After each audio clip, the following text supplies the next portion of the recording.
O poder sem limites dos reis. E aí, galera? Tudo sussa na montanha-russa da história? Você já imaginou viver em um mundo onde um único governante tivesse poder absoluto sobre tudo e todos?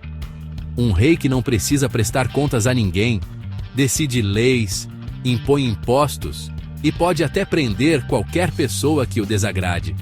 Pois é, meu amigo, isso não é roteiro de filme de época, isso realmente aconteceu. Esse sistema de governo se chama absolutismo e dominou a Europa por séculos. A gente já imagina aqueles reis em tronos dourados, né? Palácios gigantescos, banquetes com fartura. Mas e o povo? Como será que era viver sob o domínio de um monarca todo-poderoso? Será que era só luxo e ostentação mesmo? No vídeo de hoje a gente vai mergulhar de cabeça no absolutismo. Vamos entender direitinho o que foi esse sistema, como os reis conseguiram tanto poder e, claro, por que esse negócio chegou ao fim.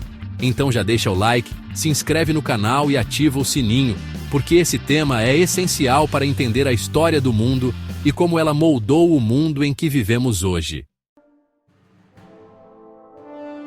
Se você pudesse resumir o absolutismo em uma frase, seria: o rei manda.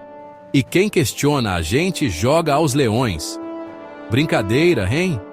Ou não? O absolutismo foi um sistema político que bombou na Europa entre os séculos XVI e XVIII. E o nome já entrega tudo. O poder do rei era absoluto. Esquece essa história de democracia, de divisão de poderes, de oposição. No absolutismo, o rei era o Estado.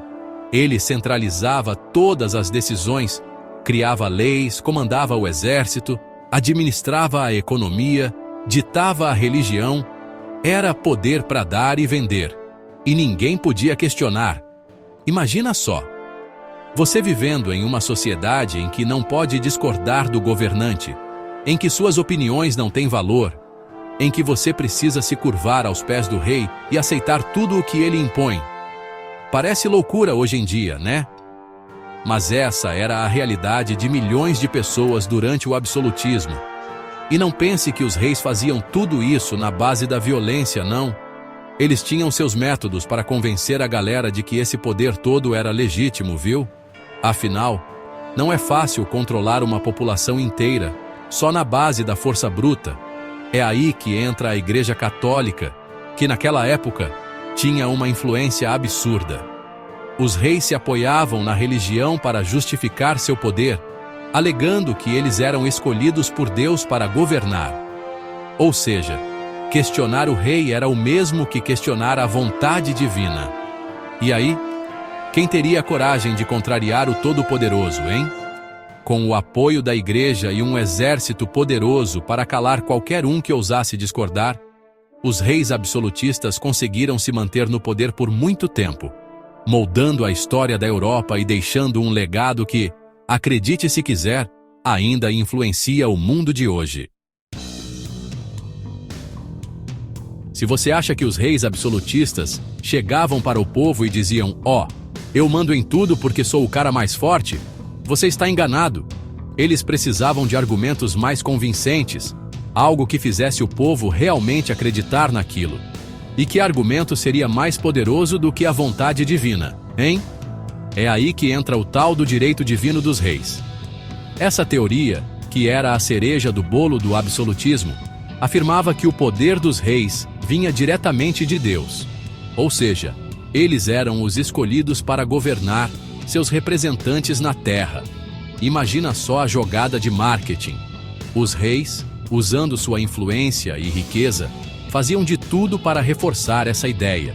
Pinturas, esculturas, peças de teatro, tudo mostrava o rei como um ser superior, abençoado por Deus, para guiar o povo. E a igreja, que também saía ganhando com essa história, apoiava a teoria com todas as forças. Afinal, se o rei era o representante de Deus na terra, desobedecer ao rei era o mesmo que desobedecer a Deus, e isso era um pecado gravíssimo. Com esse argumento poderoso, os reis conseguiam manter o povo sob controle. Quem ousaria se rebelar contra a vontade divina? Era arriscado demais. Afinal, a punição poderia vir tanto nesta vida na forma da justiça do rei, quanto na vida após a morte.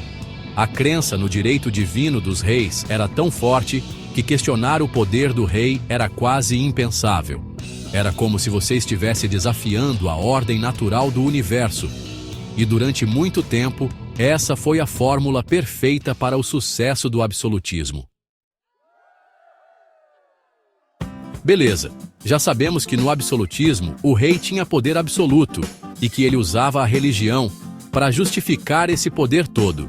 Mas como era na prática? Como funcionava esse sistema no dia a dia?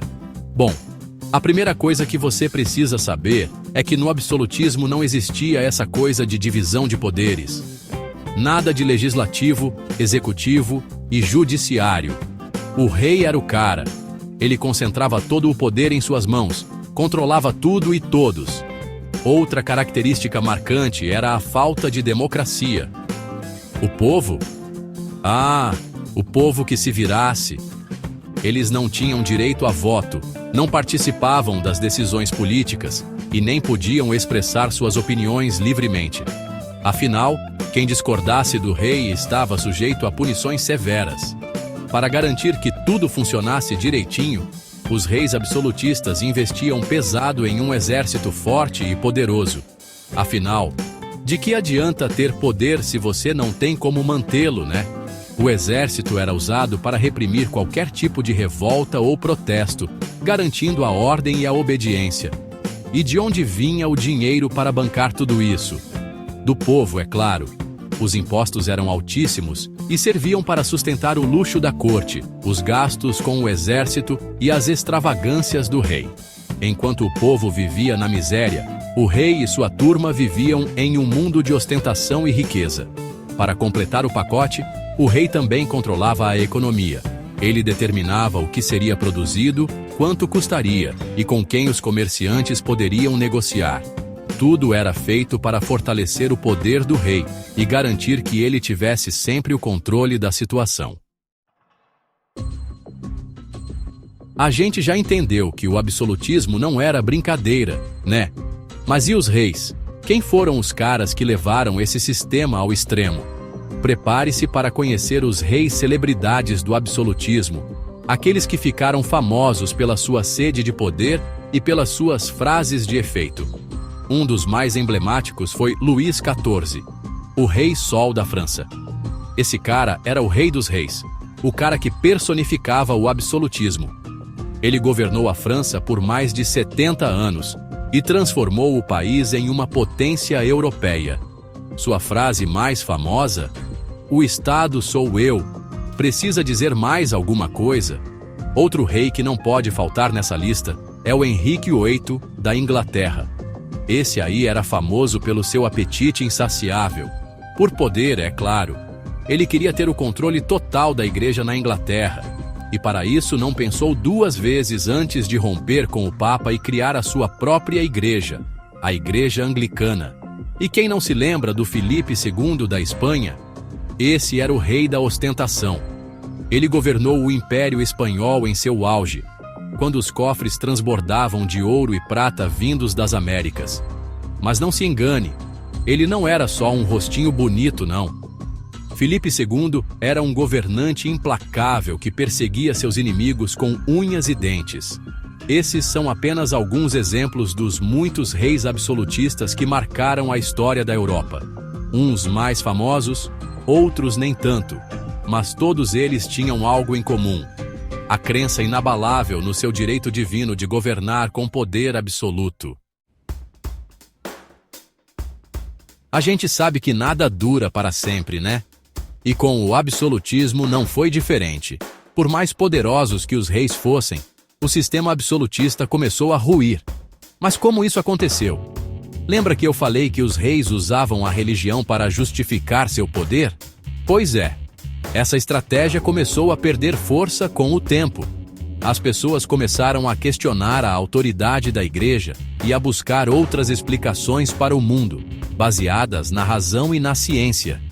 E aí entra em cena o Iluminismo, um movimento intelectual que varreu a Europa no século XVIII, defendendo ideias como liberdade, igualdade e fraternidade. Pensadores como Voltaire, Montesquieu e Rousseau criticavam o poder absoluto dos reis, defendendo a separação dos poderes e a participação do povo nas decisões políticas. As ideias iluministas se espalharam como fogo em palha seca, influenciando não só intelectuais, mas também a população em geral. As pessoas começaram a perceber que não precisavam mais se submeter ao poder arbitrário dos reis e que era possível lutar por um sistema mais justo e igualitário.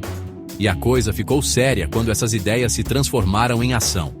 A Revolução Francesa, em 1789, foi o ponto culminante desse processo.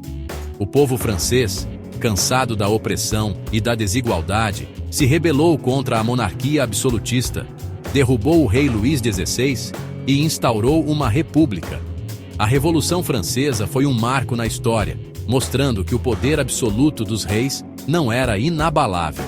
Ela inspirou outros movimentos revolucionários pela Europa e pelo mundo, dando início a um novo período histórico, marcado pela ascensão da democracia e dos direitos humanos. É claro que a transição do absolutismo para a democracia não foi fácil nem rápida. Houve muita luta, muito sangue derramado, muitos avanços e retrocessos. Mas o importante é que a semente da liberdade havia sido plantada e, com o tempo, ela floresceu e deu frutos. E aí, galera, curtiram a viagem pela história? O absolutismo, com seus reis poderosos e suas intrigas palacianas, é um daqueles temas que nunca saem de moda. Mas é importante lembrar que por trás de todo o luxo e ostentação da corte, existia um sistema opressor que explorava a população e a privava de seus direitos básicos. O absolutismo marcou a história da Europa e influenciou a política de muitos países. Ele nos ensina como o poder absoluto pode levar a abusos, mas também como a luta por liberdade e justiça pode transformar o mundo. A queda do absolutismo é a prova de que as coisas não precisam ser sempre do mesmo jeito, de que a mudança é possível quando as pessoas se unem em torno de um ideal. E agora eu quero saber, você acha que ainda existem governos com características absolutistas hoje? Comenta aqui embaixo. Se gostou desse vídeo, deixa o like, se inscreve no canal e ativa o sininho para mais vídeos incríveis de história. Até o próximo vídeo.